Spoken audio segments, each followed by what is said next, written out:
All right, everyone, how are you doing? Ooh. I'm happy to be here today to talk about Storybook, especially with so many familiar faces I'm seeing today. And disclosure is that I'm going to talk about how I use Storybook for one of the previous projects I'm working on. So there's a lot of demoing here without lecturing. So if you find that interesting, I will provide a link at the end of this talk, so you can find the code snippet there.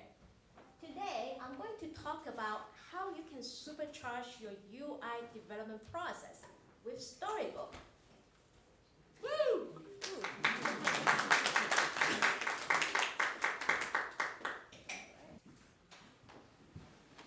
Today, I'm going to go over 3 agenda items. So first of all, we'll give you an overview of what is Storybook, and then I'm going to talk about how we use Storybook at Rangle. More specifically, is my experience with one of the projects that we work on. And then we will going to give you some practical example if you want to know how you can do the similar setup to supercharge your UI development workflow.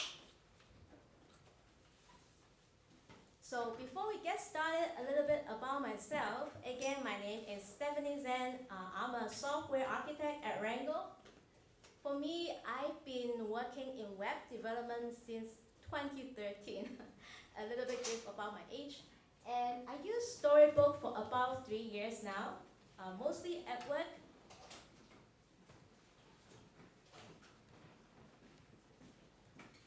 So right now, we just first start with what is Storybook? Can I get a hand on how many of you here use Storybook for your work?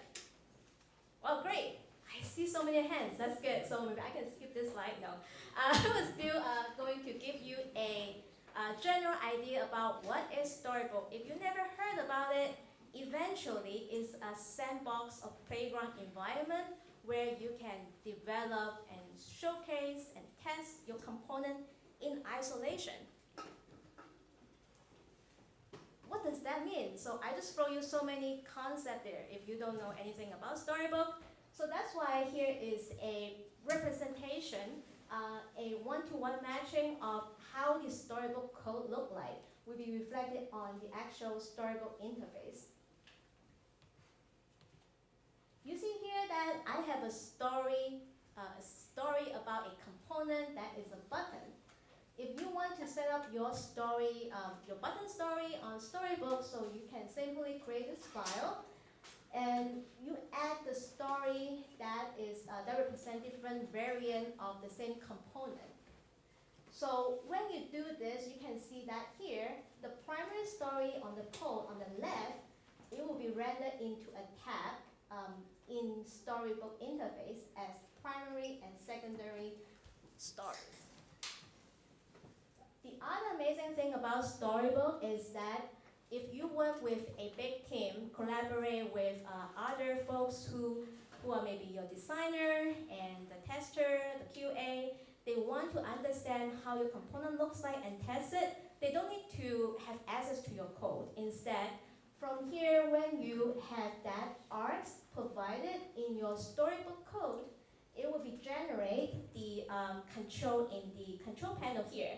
So that's to say, what you can just need to do is that by importing a component into Storybook, you will have the opportunity to show the same component in different variants, and you can share the same URL to the slide preview to all your teams so that everybody who doesn't have access to code or know how to code, so they can play around with the different variants of the component, so everybody will be aligned on that.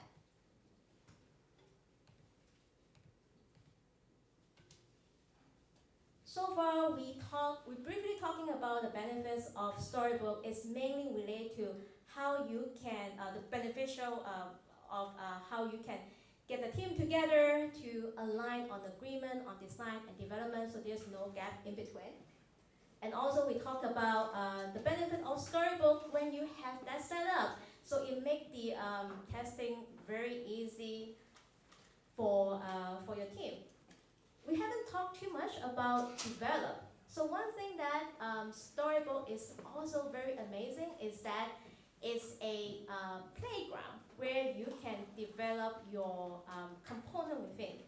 So what does that mean? How does that add efficiency to your development process?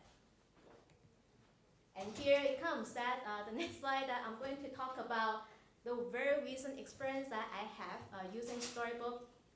As you know, that Storybook is being widely used for many design systems because it's a great way that you can document your component, get the team aligned, and if you have development team that is consuming your design system component, it's a great documentation where they can like find the component, play around, and understand how to use it.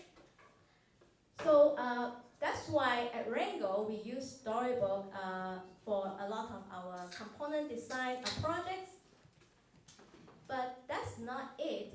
And very recently, I worked on a project where we have an organization to move their website to a new CMS platform.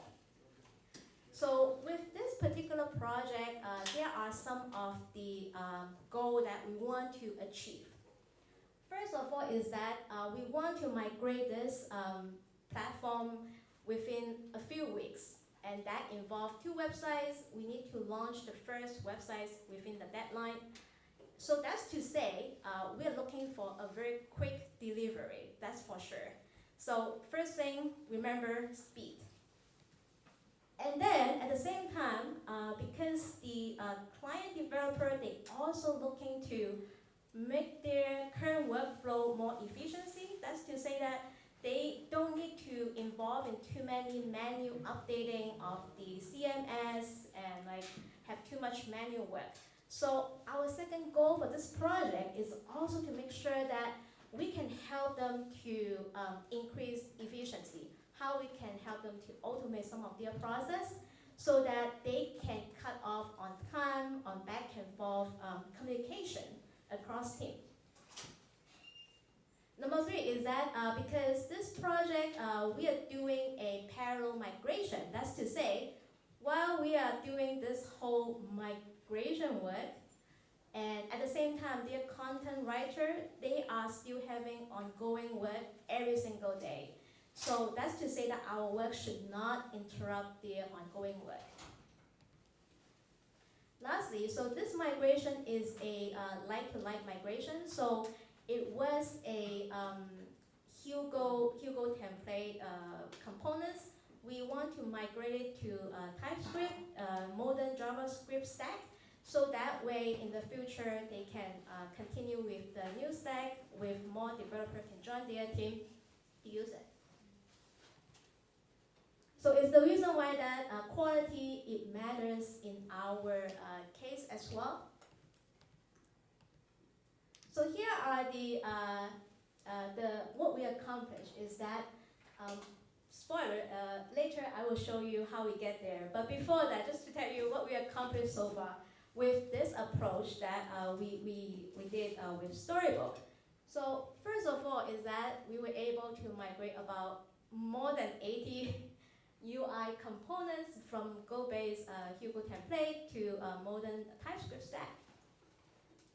So, and also we accomplished our goal, which is that we migrate the whole the platform while not to interrupt the current work of the offer content, the content offers.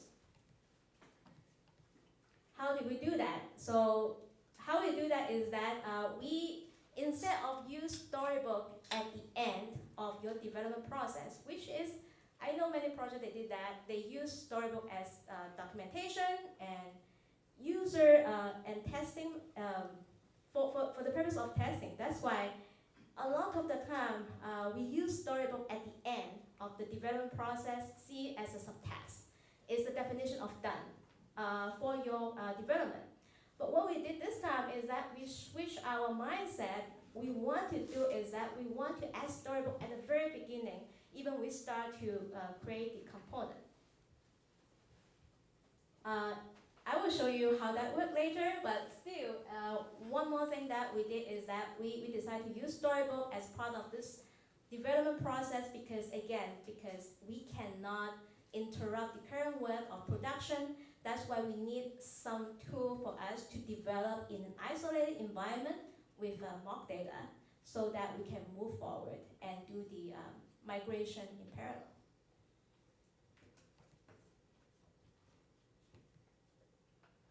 And last but not least, something that I want to mention great about Storybook is that there are tons of custom add-on you can add to your playground that will allow developer to focus on development. Do you remember how you develop a component in different viewports back in the day? So to me is that I will create a component and then I will go to different browser to resize the window back and forward to make sure that it works, right? And if you need to build a component with light mode and dark mode, so good luck. So you need to come in back and forth to change, to switch your browser control to make sure that it works like the way that you want. With Storybook, the fact that all those add-ons, if you add it to the playground and while you're developing the component, so the benefit is that there is way less context switching. So if you think about that every day in your development life, what takes the most time of your work? So a few things, you have meetings, you have communications with the team members, and the third thing is that you need to switch your context, saying that, oh, I want to jump on to switch my inspector to make sure that I can debug my component properly. While you're doing that, you create a new tab on your browser, and the more tab you're opening on, so there's more context switching for you. With Storybook, if you are able to customize your Storybook playground with proper add-on to help you to build what matters to you, so way less context switching, again, is that more focused time for your developers. And so now let's come back to how we get there.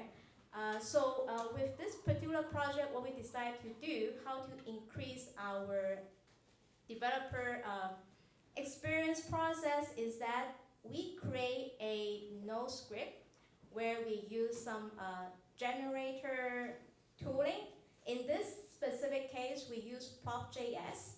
So with that, what that means is that as a developer, you just need to run one line of code, and then it will generate all the template CSS file import of your component.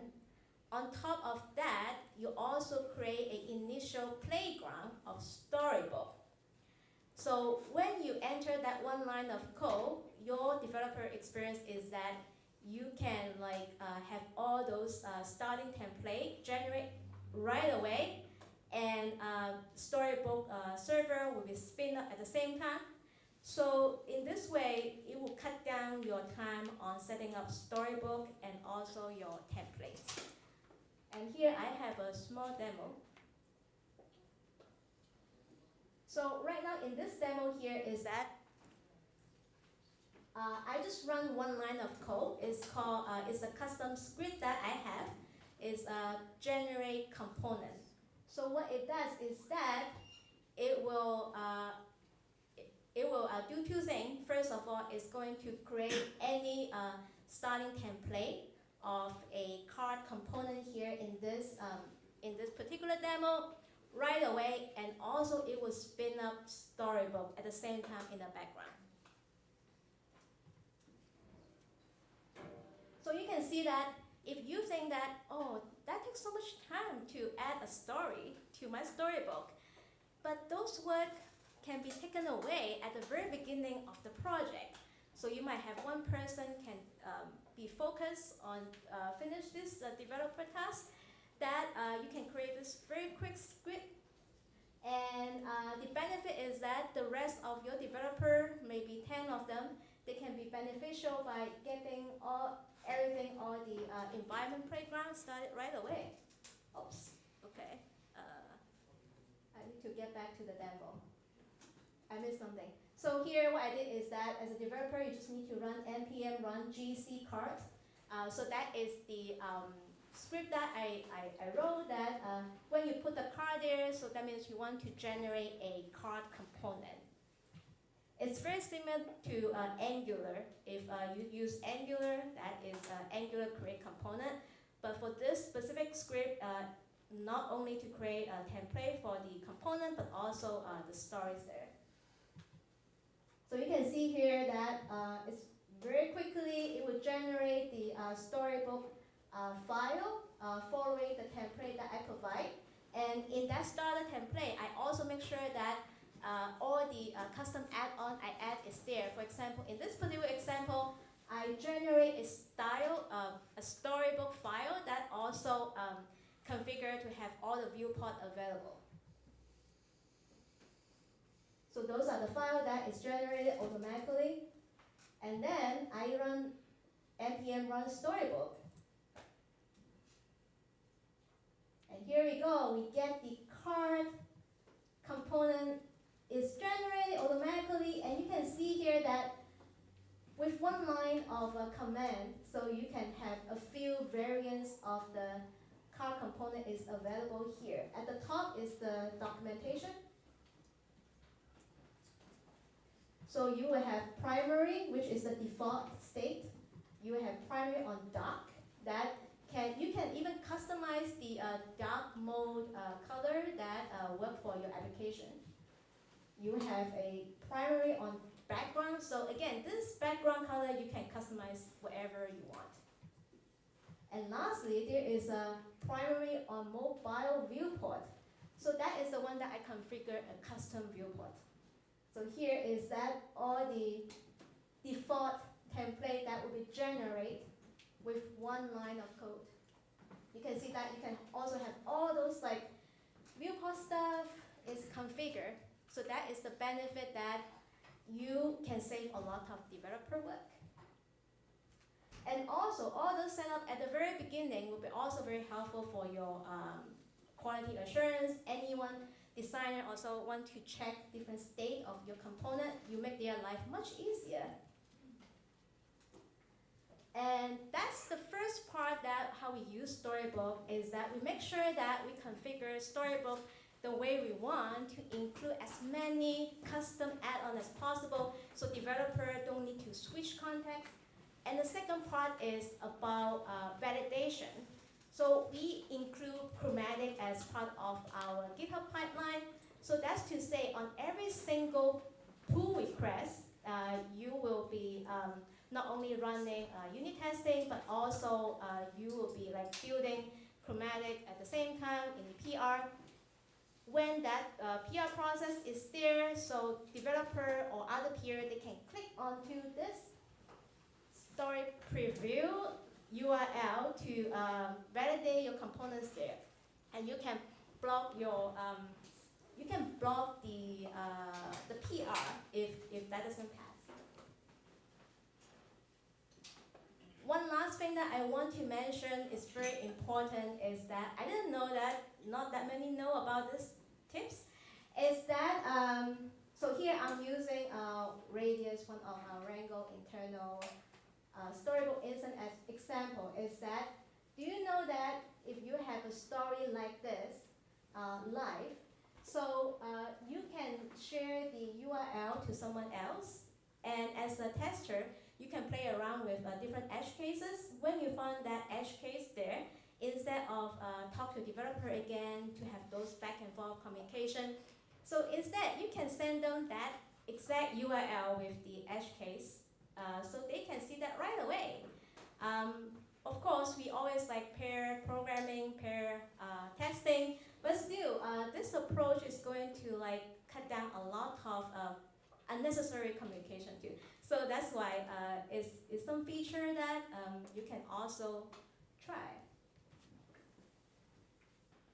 And that's to say, if right now at this moment you have your phone and you can type this whole URL there, so you'll be able to see my hello button. Yeah, right away because it's still there. All right, practical example. I don't know how much time I have left, but just to say that a few lessons learned from this whole process, from my experience is that I found that the best way to use Storybook is to incorporate it at the very beginning of your development process. instead of thinking Storybook as a technical dev or a subtask that you need to add on right after, so that you can take the full potential and advantage of Storybook. So first lesson is similar to what I said before, is that automate where it matters. So if you have a team member, if you have a large team, not everybody is an expert of Storybook. So one thing that I would recommend is that make sure you take away that complexity away from the team. If you have someone who is passionate about tooling, it's good that always good that have that those team members, they can work on building all those customization. Even though you might think that, wow, it's a lot of work, but trust me, so Storybook has the best documentation I found it ever. And so that's to say, if you can take that time, a lot of the setup I did, at the beginning I thought it takes a long time, but turns out it's not that difficult. And took me about a day or so.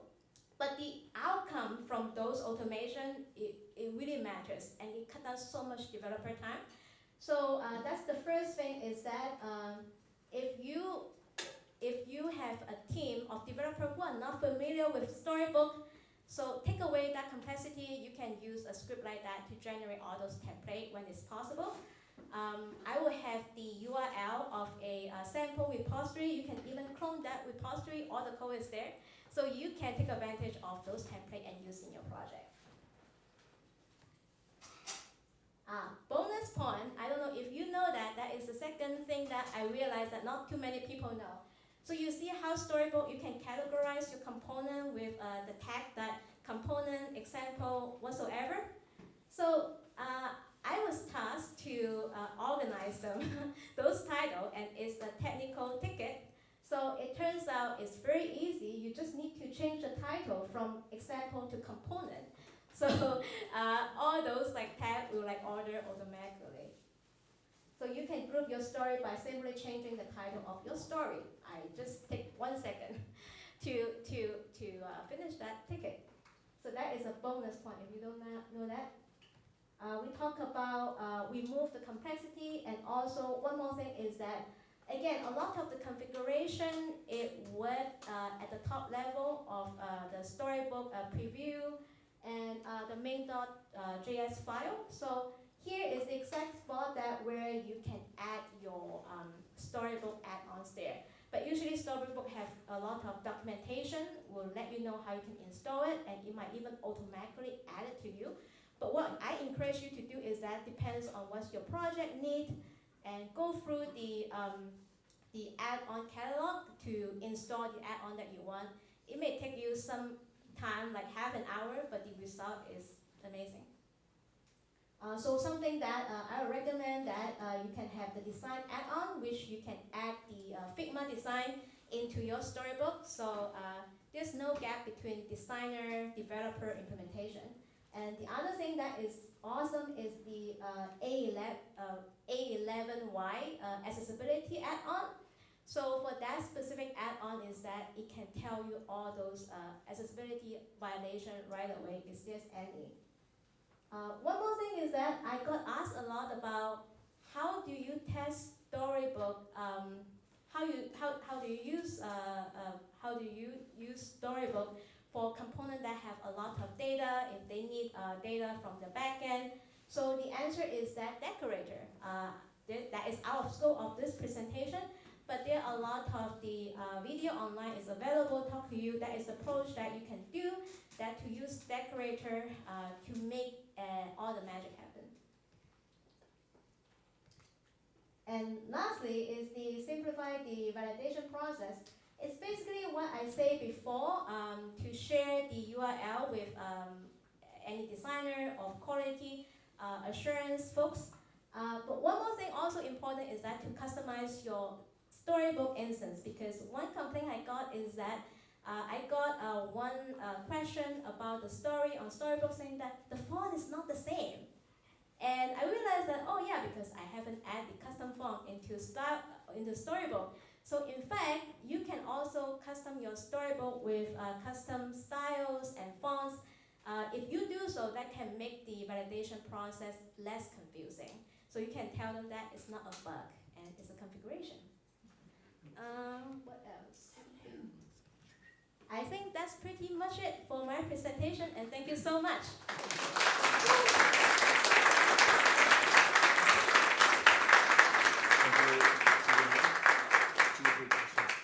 Oh, okay, yes. Okay. So is there Q&A? Any questions? Yes. I don't know. Sorry, you? Okay, Yes, first, yeah. okay. Well, first of all, thank you for sharing these experiences. I really appreciate it. Probably I have a lot of questions, but I'm gonna pick only 3 questions. Okay. We've got 3 questions before our next, if you just stick to one. Okay, only one, then only one. Okay. Sure. Yes. Okay, so speaking of developer experience using Storybook, Right. Do you have any measurements or KPIs in order to identify that it really helps the productivity for developers, or how do you manage that part? So to me, one big part is that how fast a PR can be closed. Okay. So I would say that at the first 2 days of the project, we didn't incorporate that script I showed you at the beginning. So that's to say at that time, so from the developer pick up a story to create a PR and then to merge the PR, I don't remember how much time it takes, but I can tell you that after we incorporate the pipeline and the script, it took 1 or 2 days from pick up a story to merge code.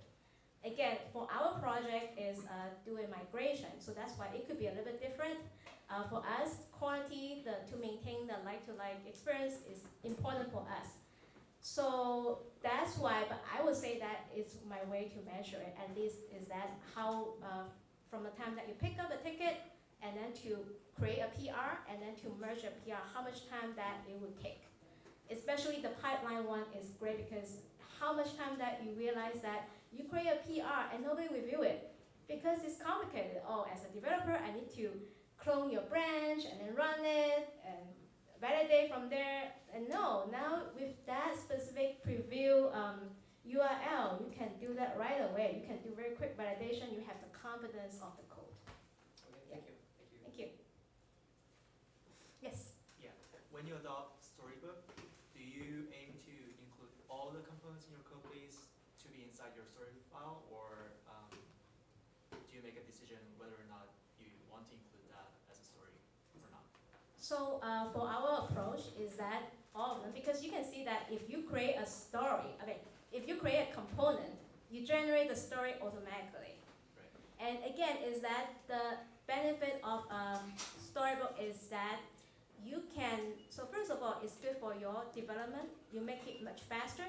And again, is that if you have a component, if there's no, it's very easy for you to add the story. So what stops you from adding your component to Storybook, right? Because in the example that I show you there, when you run that one command line, everything is generated automatically. As a developer, you probably just need to update a little bit thing there.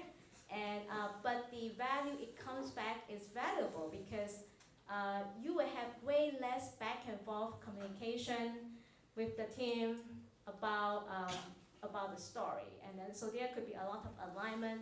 Small thing, even like the arrow of a button, should that be on the left, on the right? There could be so much communication back and forth, and instead you can have the alignment at the very beginning.